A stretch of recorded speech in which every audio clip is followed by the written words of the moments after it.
And welcome in. Late Kick is live. It is Sunday night, February 27th, the year of our Lord 2022, jam-packed high atop a festive and sunny, for a change, downtown Nashville, Tennessee. Happy to have you alongside. Got a lot of interesting things happening in the world of, well, streaming entertainment tonight that a lot of us are jacked up for. But this is wall-to-wall college football. It's very quiet, if you haven't noticed, around the SEC.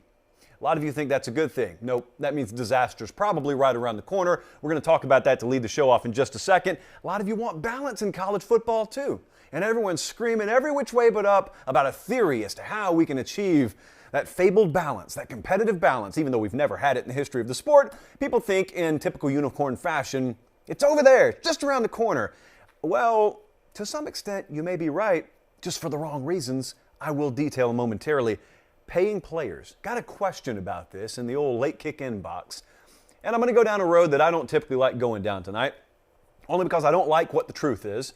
It's not convenient for my argument. But in the interest of full disclosure, I will give you the real, give you the behind the curtain on why paying the players has a lot of people both right and wrong in the same conversation. All that plus the Oregon Mood Tracker. The Mood Tracker series continues tonight on Late Kick, and we'll start spring.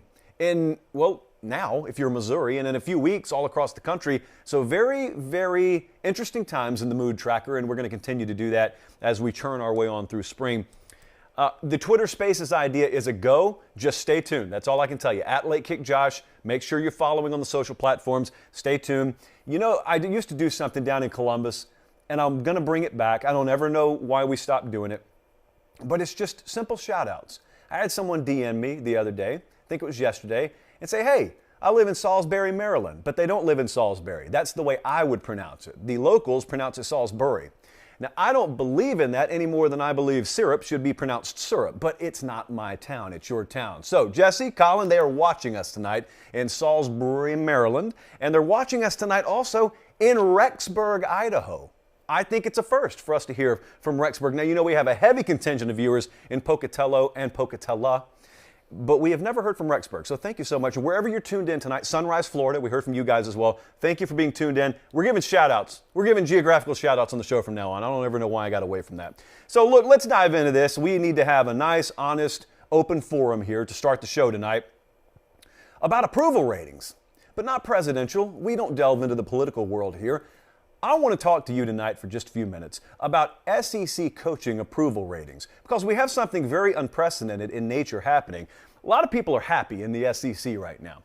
There's almost a suspicious level of happiness around the conference. There's no hot seat lists. You know, there's no do or die season coming up for anyone not named Brian Harsin. And even with Brian Harsin, when they label it a possible do or die season, it's not for the classical reasons. It's not because he's 4 or 5 years in and he's been given all the rope and he hasn't gotten it done. So, hey, it's time. You know, it's time. Show us or we're moving on. Where is it? It's never the case in the SEC. It's the most rabid, it's usually the shortest tenure on average that a coach could have, and yet there's none of it around the conference right now. But as you have learned, along with me, if you've watched this conference for any length of time, happiness today usually equals chaos tomorrow. And so right now, there is a lot of happiness around the SEC. I want to discuss, though, just how unprecedented this whole situation is. There are 14 jobs in the SEC. There are 14 programs right now. And I was thinking to myself when we were talking about Brian Harsin the other day, I kind of mentioned it on the show, but I wanted to circle back around to it. I was thinking, hey, outside of Harsin, where's the next lowest approval rating? In fact, about 2 or 3 hours ago, I asked you guys this. I said, next to Brian Harsin, where's the next lowest approval rating? And I asked on Twitter, and I had some folks saying Jimbo Fisher. Just to give you an idea, I don't agree with that. But even if, for the sake of argument, we do agree with that, that's how wide the gap is between Brian Harsin, who would be your 14th highest approval rating right now, and whoever number 13 is. I would make the argument, and we're about to dive into it and do our little forensic analysis, you and I, but I would argue outside of Harsin, everyone else not only has an approval rating above 50%, probably a supermajority approval rating. They're probably above 60%. Think about this. Let's start in the SEC East. Let's just rattle through these right quick. Kirby Smart just won the national championship like 10 minutes ago. Kirby Smart is right there with guys like Nick Saban as not only having one of the highest overall approval ratings in the conference, but probably in the country. I don't know what in the world Kirby Smart would have to do at this point to anger people in Georgia. So not only did they just win a title, but it wasn't any kind of fluke thing. It's been an accumulation of acquiring high-level recruiting classes for several years. He is of Georgia, so there's not much that needs to be said here. Kirby Smart is well into the 90% approval rating territory, which is lofty. Even when you win a title, that's pretty lofty. What about Mark Stoops? I was talking with producer Jesse before the show, and of course you've got Smart and Saban we'll talk about in a second, but outside of those two guys, maybe the most secure coach in the entire SEC could be Mark Stoops at Kentucky. A lot of folks in the coaching industry think Mark Stoops has the best job pound for pound in America because he gets paid SEC money, but yet the sky-high expectation level of double-digit win average per year or you're fired does not exist in Lexington, Kentucky. And so Mark Stoops is hanging out there, and he's got Kentucky relevant on the national radar. They recruit very well, in fact, exceedingly well, judging by what historically you've been able to do at Kentucky. So Mark Stoops, easily in the 80th percentile when it comes to approval rating. He's sky high too. Then we get into some newcomers. 2 years in, the next two guys really. Josh Heupel at Tennessee. All I can go off of so far is what we have. And last year, there was a lot of unknown. And to be honest, there's still a lot of unknown. But think about being a Tennessee fan, because we're talking about the fan base here. What they look at is they look at a disaster situation that was left behind. They looked at a very unenviable position because there was an ongoing NCAA investigation, still is for the record. And they found not only a head coach, but a head coach and athletic director combo that wanted to come to Knoxville. And so we've got Danny White there, formerly known as Mike White on this program. Danny White there, and then we've also got Josh Heupel. Josh Heupel exceeded expectations last year. Josh Heupel had a mess on his hands in terms of roster in the spring. Remember where we were, if you're Tennessee this time last year? And he made the best out of a horrible situation, and they won, I think 7 games, almost won a bowl game.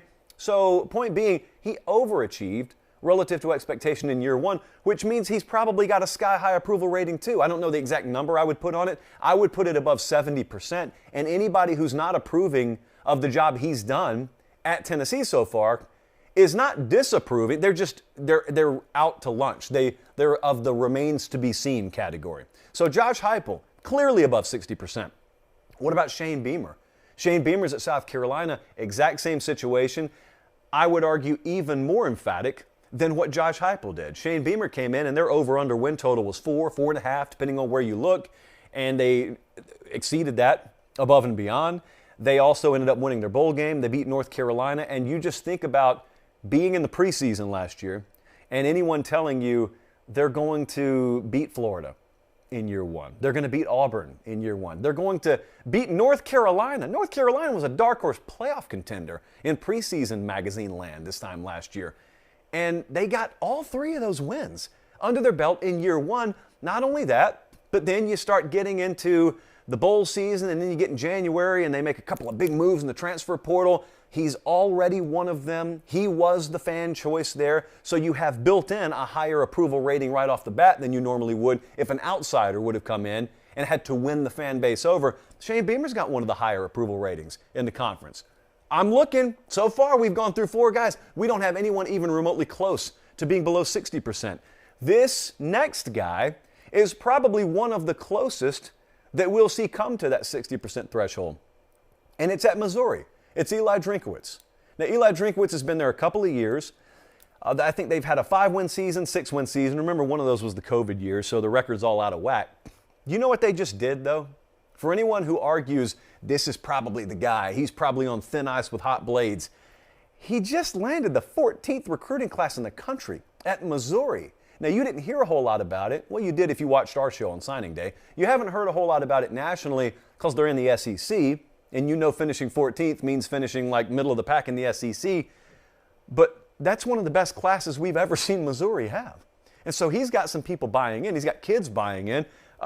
The fan base is more than pleased, at least to a supermajority level. They're more than pleased with where they are. So it's not Drinkwitz. He's not below 60%. Billy Napier just got to Florida, and he's already won over a lot of people by doing the bare minimum in terms of living arrangements and nutrition and parking tickets. A lot of people are excited about the staff he's put together, so it's certainly not Billy Napier. Clark Lee is the other guy that probably you would arrive at. In fact, I had a few people when I put this on Twitter earlier today say, well, my guess for the lowest approval ratings in the conference is Harsin and whoever the coach at Vanderbilt is. Half of you didn't even know who it was. Well, it's Clark Lee. I can safely confirm to you, if this is the answer, it's not because he's below 60%. Not only did they just have their first year there, so you really had no time to accurately judge Clark Lee, but if you do want to judge him, this is the most incredible secret stat from signing day. Everyone's focused on these big classes that Georgia and Alabama are bringing in. We just talked about programs like even Missouri finishing top 15. Do you know Vanderbilt finished with the 32nd ranked recruiting class in America? In America, 32nd ranked recruiting class. It's phenomenal. A lot of people think that that's impossible to be done at Vanderbilt. Well, it wasn't. This past cycle, at least, it wasn't. I would counter with anyone who thinks Clark Lee is the answer here. What more could he possibly have done so far? You got to measure this relative to what you have. There's a lot of context that has to be included here. So, I mean, they just performed not even a minor miracle, just an outright miracle. This is a division where no one's even close. No coach is even close to below 60% approval rating. So then you hop over the Chattahoochee River and you go to the West. You start in the obvious position, in the pole position there. Nick Saban and Alabama, highest approval rating probably in the country, so we don't even waste a whole lot of time on Nick Saban. Probably one of the only times you'll hear me say that on the show. Lane Kiffin, though, Jesse put this order together. He says it's, what was it, order of finish last year, Jesse? So Lane Kiffin in the second position here. Lane Kiffin just won double-digit games.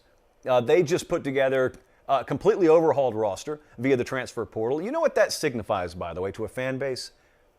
That signifies we've got a guy who is able to sell our community and sell our university. It's one thing if you're getting it done in recruiting, because sometimes that means you're bringing in a lot of in-state kids, you know, from Hattiesburg or Tupelo or Philadelphia. Because yes, friends, there is a Philadelphia, Mississippi.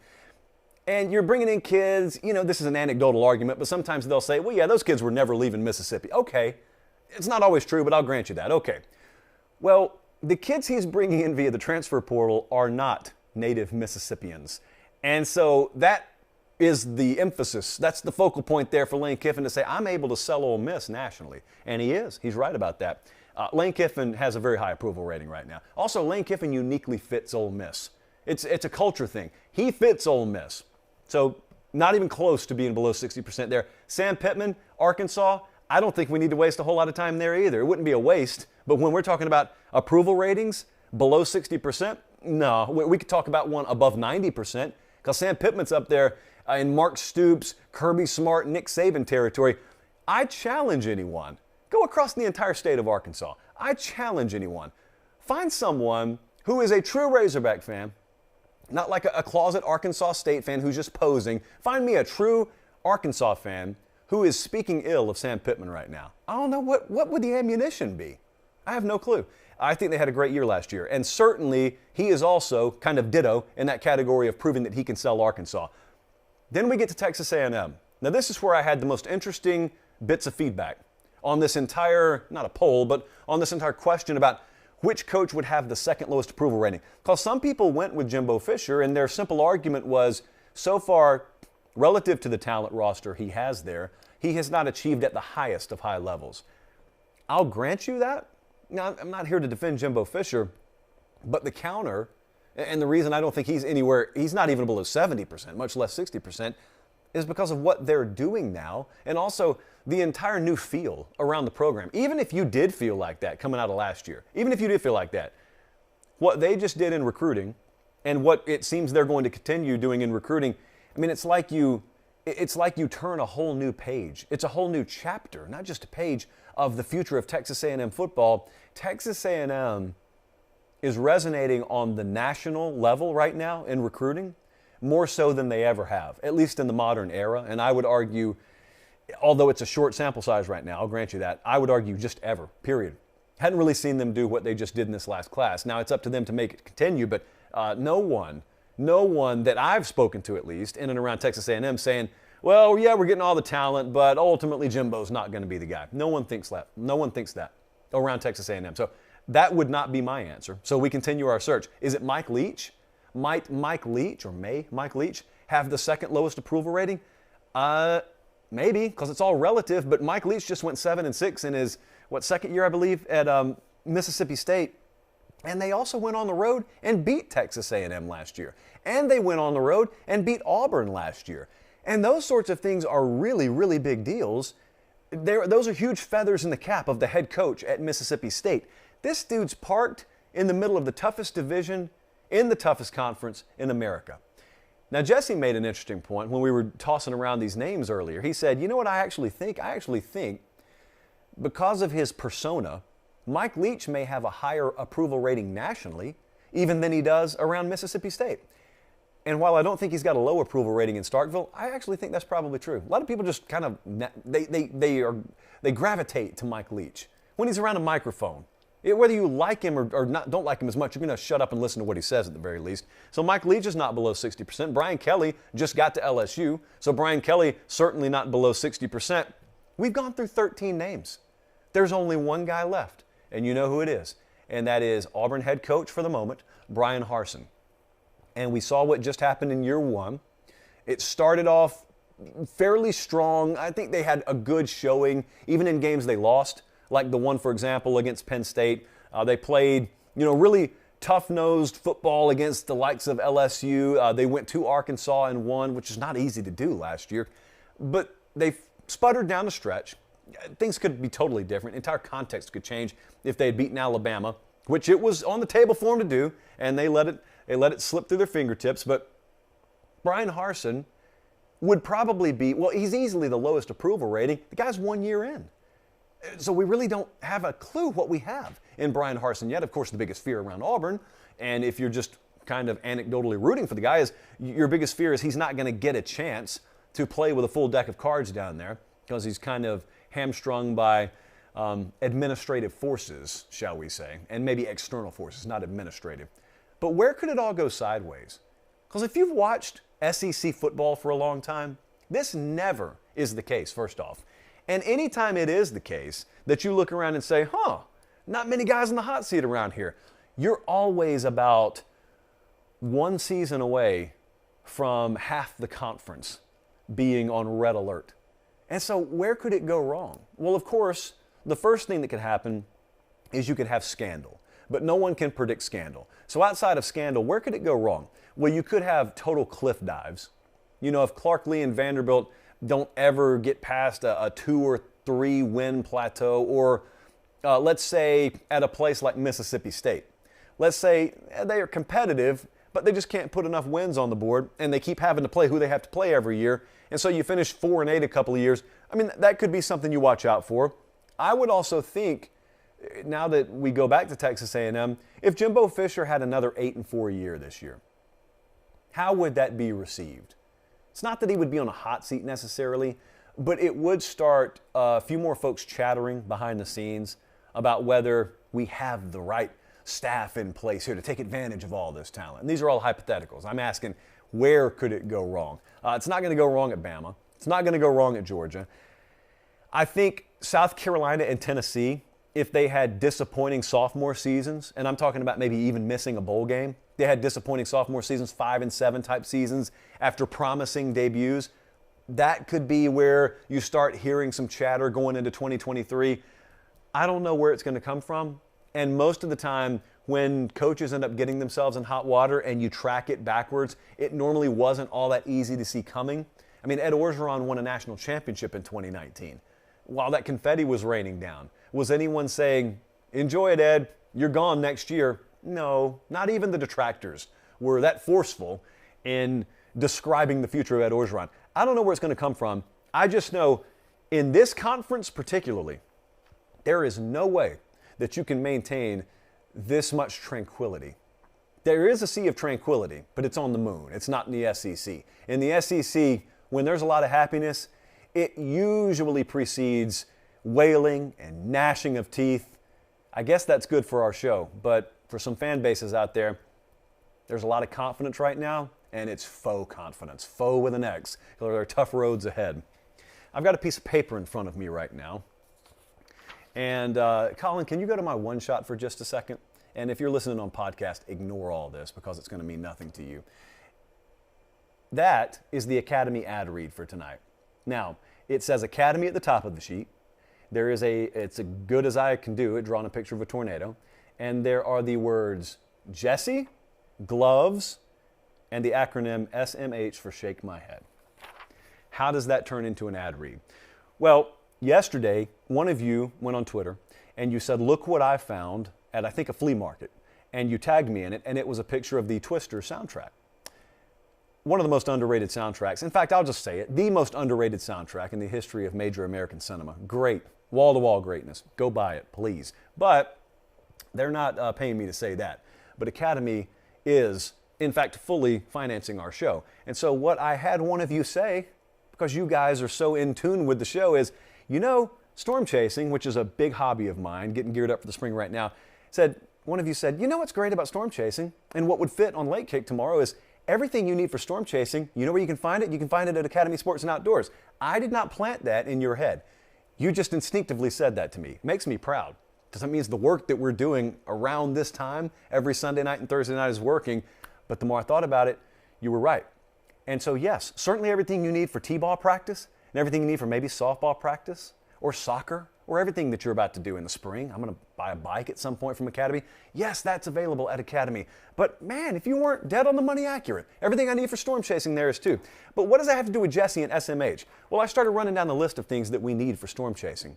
And I'm just casually rattling off everything that's normally in my go bag. And I mentioned gloves. And Jesse looks at me like a confused baby seal and says, what do you need gloves for? Gloves and storm chasing, what are you talking about? And I said, Jesse, how many search and rescue operations have you ever been in? And he said, none. He was the shruggy emoji. Gloves are imperative. Second only to shoes and headgear. Gloves are imperative. A lot of broken glass, a lot of darkness, a lot of really, really unfamiliar places geographically. Gloves imperative. Hey, you got them in abundance at Academy Sports and Outdoors. So I don't know what you're planning to do this spring.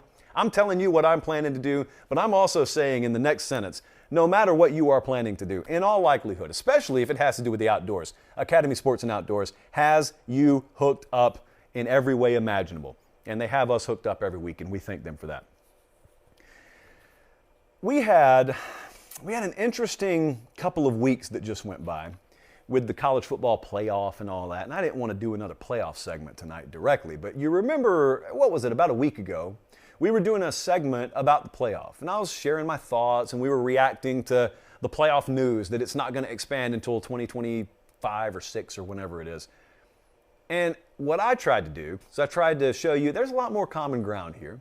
But then the other thing I wanted to emphasize to you is a lot of people want the playoff expanded because they're searching for something else. They don't just want to look at a bigger bracket because it looks pretty.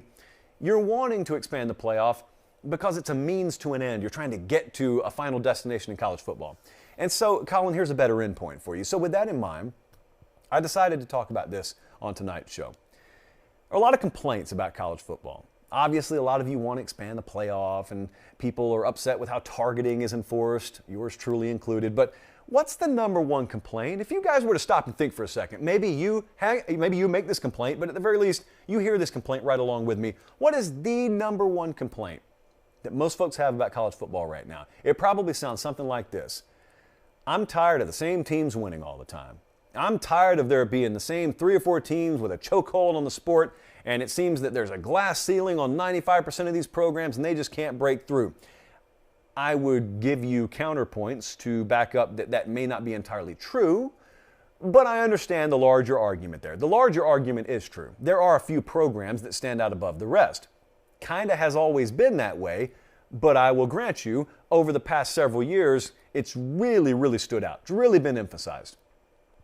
That is one of the most popular arguments around the college football water cooler.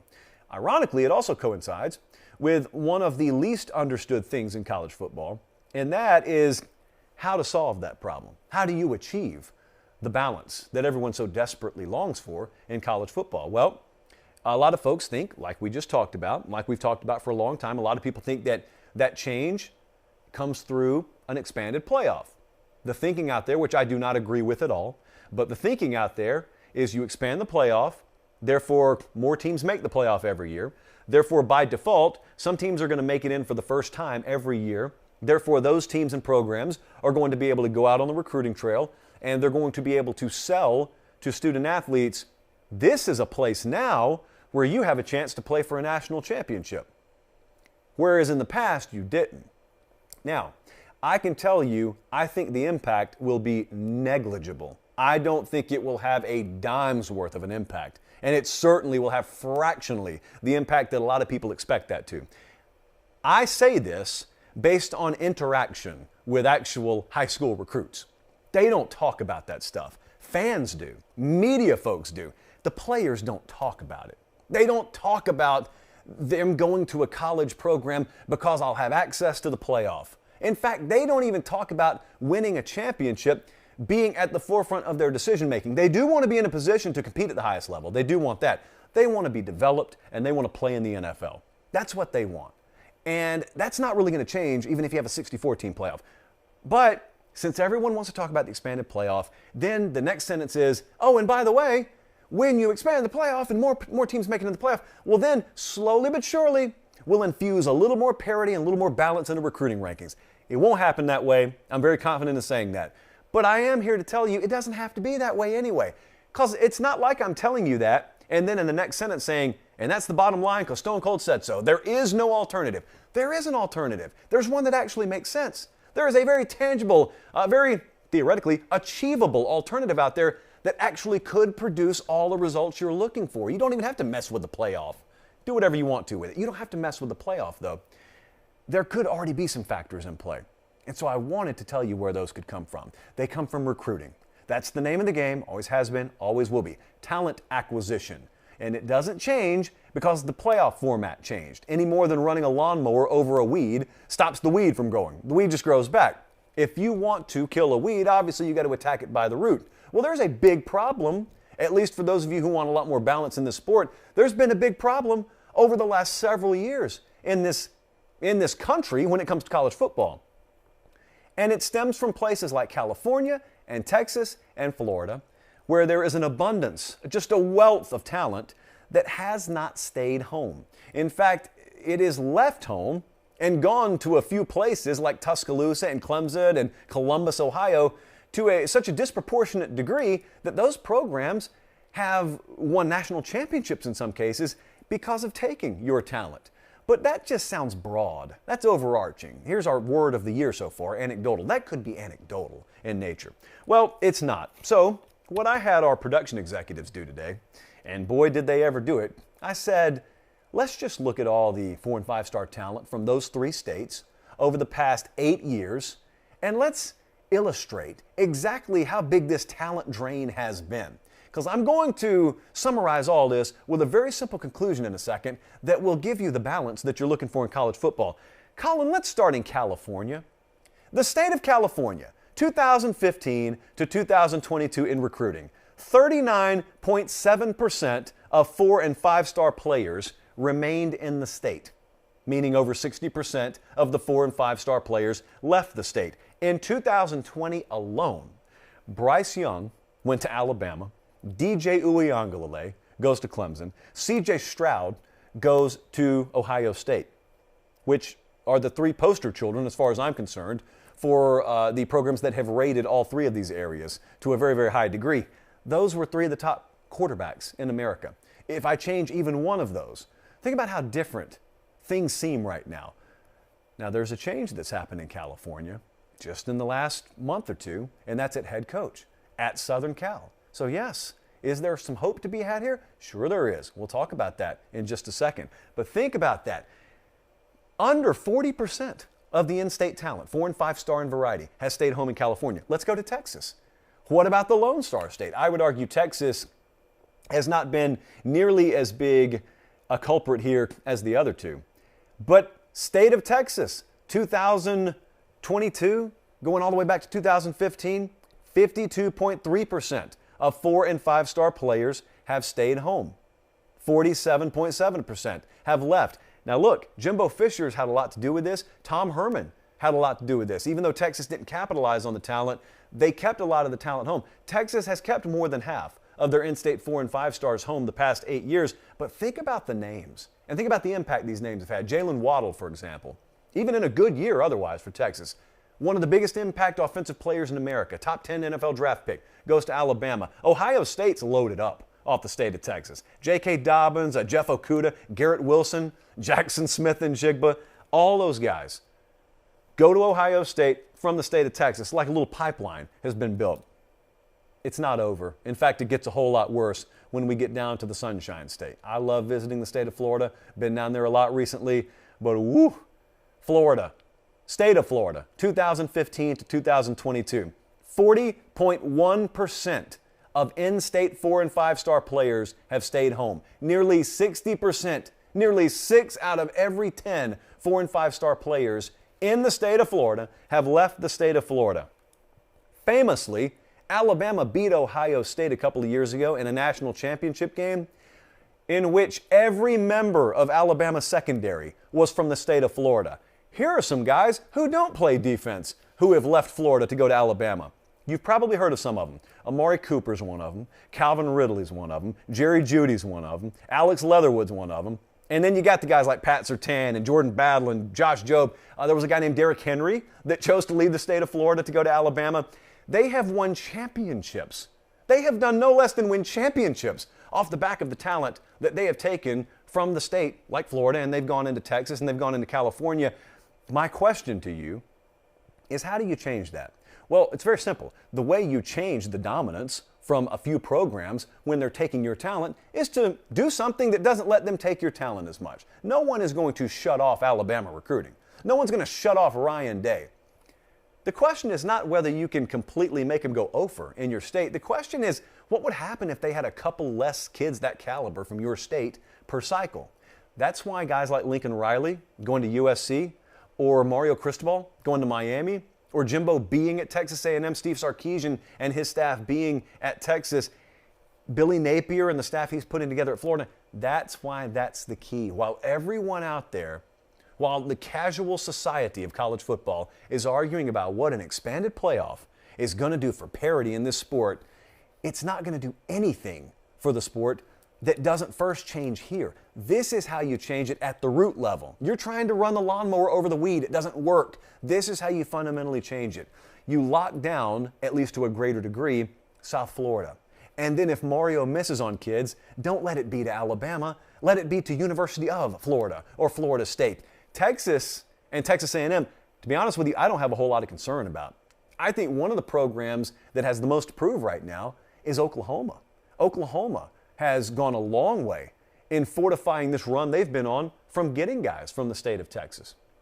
And they've gotten some guys from California too, and that was Lincoln Riley recruiting. Let's see if that continues. You know, the NIL thing, not to mention just a couple of really good recruiting staffs in the state of Texas right now. I think Texas is well on their way, but let me throw you some hypothetical numbers.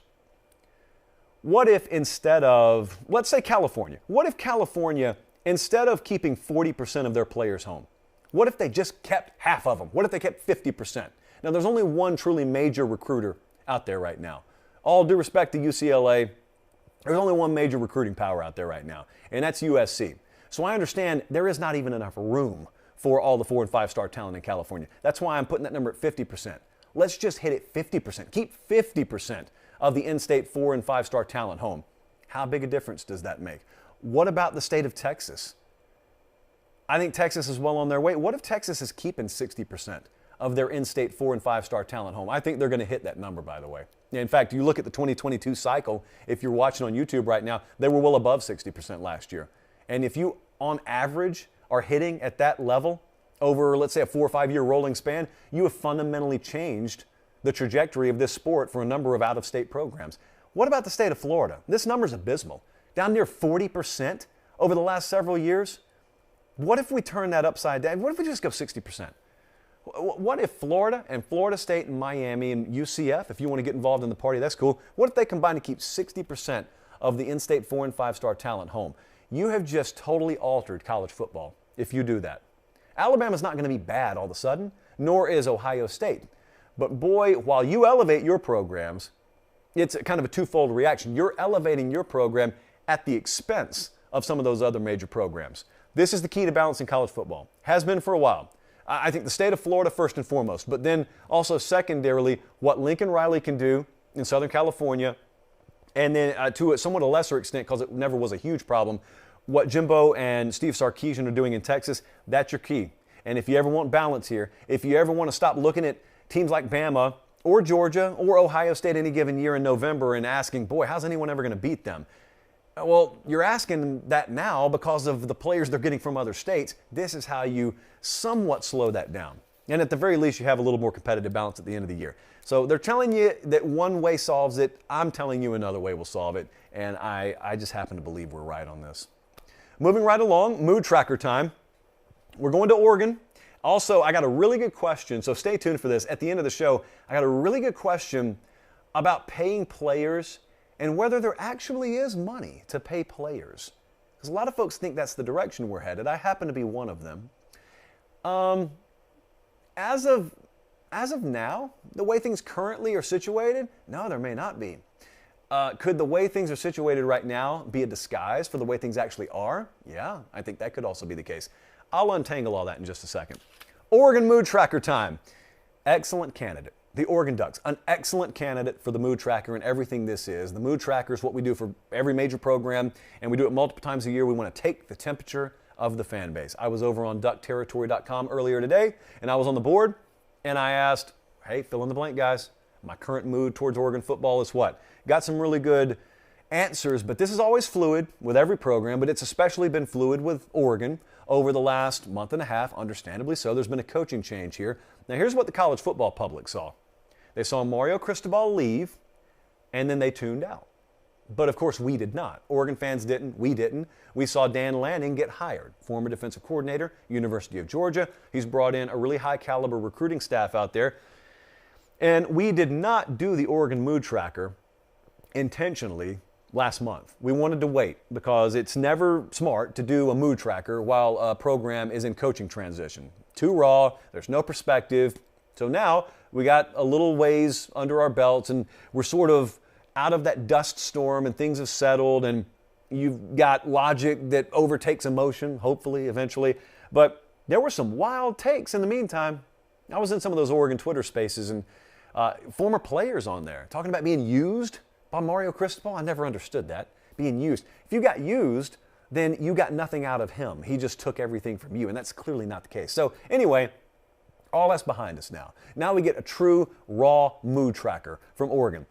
The Oregon mood tracker right now is, I would call it, take it back out to sea, because they were out there for a little while. They put together a really solid talent roster, and they were ready to see out on the open water of college football how they measured up with the big boys. Well, obviously, you make a coaching change, you bring it into port, and they got banged up along the way a couple of times against the likes of Utah, but now you've got your coaching staff in place. It's very important to distinguish here what just happened and what didn't happen at Oregon. What didn't happen is they had to get an entirely new boat. That's not the case. They did not have a portal exodus. Half the roster did not leave.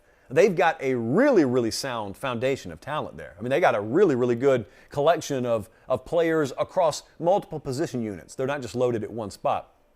So they don't need a new boat. They just needed a new crew. And they got the new crew. Now, a lot of you don't know a lot about these guys. You're looking at, if you're watching on YouTube right now, the new Oregon coaching staff. And we'll have time throughout the spring and summer to detail some of these guys in a more granular fashion. But look at the talent roster right now. They got a couple of at least legitimate options at quarterback. Ty Thompson is the guy who's been there a couple of years. Bo Nix transferred in. But the obvious biggest fear, whether you're inside or outside the program, is that they will not be able to maintain the recruiting run that they had been on. So just talent acquisition won't be there long term. That's the biggest fear. Talent level will drop. But there is a growing sense of internal optimism around the Oregon program. Here's where it really comes from. They're thinking to themselves up there, it's a big if, but if recruiting remains comparable to what it had been under Mario Cristobal, and they got a really good recruiting staff in there, so they've made their intentions clear. If recruiting stays comparable to what it was, what they're thinking to themselves is we may be in a position to upgrade the program. Because see, the dirty little secret that no one wanted to talk about, but now they'll talk about out in the open, is Oregon fans were never crazy about their staff on Saturdays. They loved what they were doing on recruiting trail, but they never thought that they were going into a Saturday about to out-scheme anyone, about to, outthink anyone, outsmart anyone. It's just, that was not the MO there. Offensively, Oregon was not running circles around anyone. The fan base up there felt at times they underachieved relative to the offensive potential, and you can lay that in a million different folks' feet. But whatever the case is, broad strokes purposes, Oregon fans are looking and saying, hold on, if we've got a good recruiting staff, which we do, and we maintain roughly the same caliber of recruiting, we may have some guys here that offer us the ability to net upgrade the program. And who would have expected that nationally? And that's where some of the optimism's coming from, because they got some good coaches up there, got really good recruiters. The whole mystery is exactly how will they be? Dan Lanning's never been a head coach before. What does that mean? I don't know. They're about to find out. They were willing to roll the dice with him, though, I'll tell you that. And there were some other folks who would have wanted that job, and they were willing to roll the dice and go with Dan Lanning. Now, there's this other kind of subcurrent that I think is a waste of time entirely. And there's another subcurrent that says, well, why should we buy into this?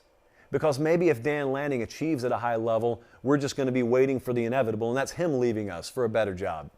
Mario Cristobal left you under pretty unique circumstances. I mean, it was his alma mater. I didn't think he was going to leave, but he left. But the point is, it took something pretty unique. Oregon is pretty unique, and that's why it took something pretty unique to pull him away from there.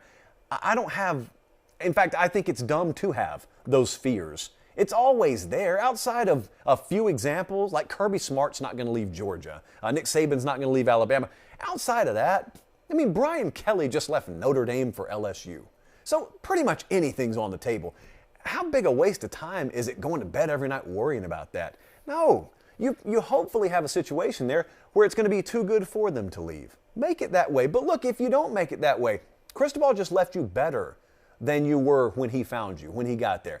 If Dan Lanning does the same, great. Then you go find another guy. And eventually, you find the guy that stays around 10 to 15 years and totally immerses himself in Oregon and vice versa, and he's a legend for the next 50 years. But there is some optimism up there that is not being felt nationally right now. All people know is that Mario left, and half of them don't even know who the new head coach up there is. Well, that's okay. That's okay. A lot of coaches that have gone on to have success that people didn't immediately take notice of. Dan Lanning could just be the next in that line. I wanted to get to this question before we log out here tonight. Appreciate you guys being logged in, by the way, with us. Make sure you subscribe to the channel while you're here. It's free. And we don't spam you or anything. Just subscribe and it helps us out. And like the video while you're here. So I got a question that I wanted to address. Got this, I can't remember when this came in. Irrelevant. We'll read the question. Here's a question from Stevie. He said, for people who say paying players is inevitable, where does that money come from? I don't know for sure, but don't most athletic departments barely break even as it is? Hashtag late kick and Pate State. You know what? New rule around here. If you want your question answered, throw that Pate State hashtag or that late kick hashtag out there. Probably make it a lot easier for Jesse and company to find them too. Hey, this is a good question though. There are a lot of layers to this question, whether you realize it or not. So let's break down the camps. This is an age-old argument. Should players be paid or not? And we're not talking NIL here. To be clear, he is talking about players being paid based on the money that universities are making off of everything from merchandise sales to gate receipts to TV money and everything in between. And you've got one camp that says, no, the scholarship's enough. They're getting a whole lot more from that school than the school is from them unless they're a true superstar player. And then you got another camp that says, you wouldn't be cashing those checks if it weren't for the free labor on the field on Saturdays doing the work for you while you sit in the skybox in a sweater vest. We understand that. We're not here to rehash this. No one's really changing their mind on that. But what Stevie asked is, okay, let's say we do want to pay the players. Well, if I'm looking at our P&L sheet here, our profit and losses sheet, and it says that we're barely in the black, or in some cases we're in the red, where's the money coming from? This is where a little bit more nuanced discussion has to be had. It's not a discussion I like, because I do not like wading into these waters because of the implications. But I do know what the truth is, and I will share with you the truth. If I were, for example, let's say, an ultra successful businessman in the Northeast and I didn't like the tax structure in my state, I could hide a lot of my assets. I could hide them anywhere from Switzerland to the Caymans and everywhere in between. There are ways, in other words, to get around that. If I had a sailboat and I didn't want to pay a premium tax on it, I'd just park that thing in Florida. Well, similarly, believe it or not, in major college athletics, there are also ways to hide this huge pile of money that is on the table right now.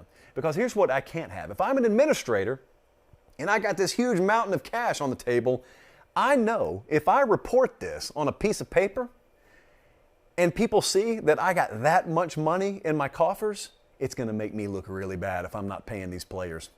And so I got to go and put this money somewhere.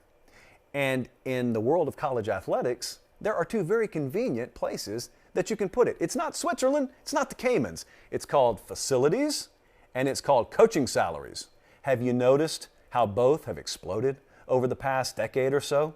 Have you noticed everything from waterfalls to slides and everything in between? Look at the facilities, how immaculate they are. Look at how high these coaching salaries are. You've got coordinators making more than all but a few head coaches used to make. Now, I'm of the opinion that those coaching salaries are warranted. But regardless of what I think for a second, there's a reason they're so high. And it's not strictly because a bunch of administrators think those coaches, those grizzled veterans, they've just earned every one of these pennies we're paying them. They got to get rid of the money. They got to pour it somewhere. And they got to do it so that they can reasonably look at you at the end of the day and say, how in the world are we going to pay these guys? We're barely getting by as it is. It's always been wink and nod understood behind the scenes. The situation financially is not nearly as dire as it's made to look sometimes on the good old-fashioned budgetary sheet they pass out to you. It's just that the money is placed in places where we know that really those are still our assets. We can get that back anytime we need to.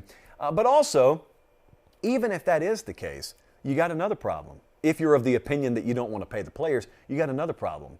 In the future, whether I like it or not, there is coming on the horizon multiple reworked TV deals, up to and including, in all likelihood, a very expanded playoff that's going to pour 9 figures extra into the sport every year to be divvied up. A vast majority of that is going to go to the high-profile conferences to be divvied up amongst high-profile programs, and then you're going to have even more money on the table. You can't spend it all. You can't get rid of it all. And so that's why, for several reasons, this being one of them, a lot of us think there's probably coming a day where some form of employment is given to those players. Now, I know that makes a lot of you sick, but if you think about what the alternatives are right now, and you think about the Wild West nature and what's able to happen in the transfer portal, and guys just freely moving back and forth, paying really no penalty, paying even less penalty than coaches do. If you think about it from a contractual standpoint, when they move back and forth, there are a lot of folks who think, okay, we can't put that toothpaste back in the tube. What can we do moving forward? Well, we can't legislate anything on these guys if they're not employees. How do we label them as employees? What kind of bridge, or in some cases a Rubicon, do you have to cross that provides some sort of control and check and balance back in this thing that we've let get out of control? Well, the answer probably is that. And I'll tell you what that also coincides with. That coincides with revenue sharing between conferences or universities, whatever the case may be, and players. And so that is coming down the road. And the answer to Stevie's question from where it will come from, it could already be done now if they wanted to or they were forced to. And it especially will be able to be done once you up that financial intake from new or reworked television deals. So Stevie, don't you worry. If it's payment that you want for those players, the last thing in the world you need to worry about is whether the finances are going to be available. Good show tonight. Appreciate you guys being tuned in. Remember what I said. The Twitter Spaces idea is a go. I got all good feedback about it. And the fun thing about this is we're going to be able to interact, with other notable figures out there, shall we say, and we can do it on a moment's notice. We don't even have to give a heads up.